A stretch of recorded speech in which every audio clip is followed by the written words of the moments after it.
Good morning everyone! Welcome sa aking channel, Virgis Vlog, katulong dito sa Singapore. Guys, maaga pa lang ay nakaredy na ang aming pang dinner. So, ito yung aking iluluto for dinner. Niready ko na, maaga kong iluluto kasi maagang kakain ng aking amo today.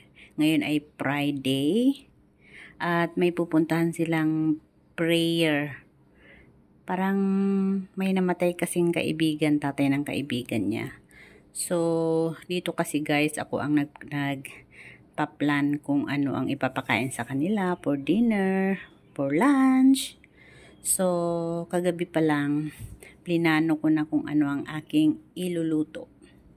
So, dito meron akong broccoli, pang-broccoli soup.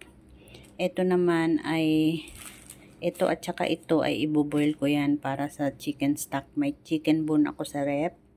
Tapos ito naman guys ay nagsitubo na. Ayan. Tumubo na yung potato.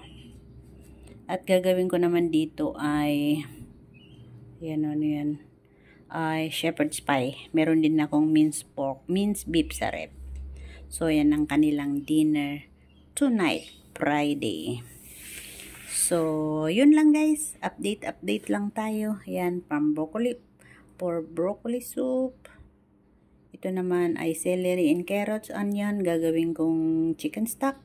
Tapos ito mamaya ay gagawin kong mashed potato para sa tawag dito. Shepherd's pie. So, yun lang guys. Bye everyone.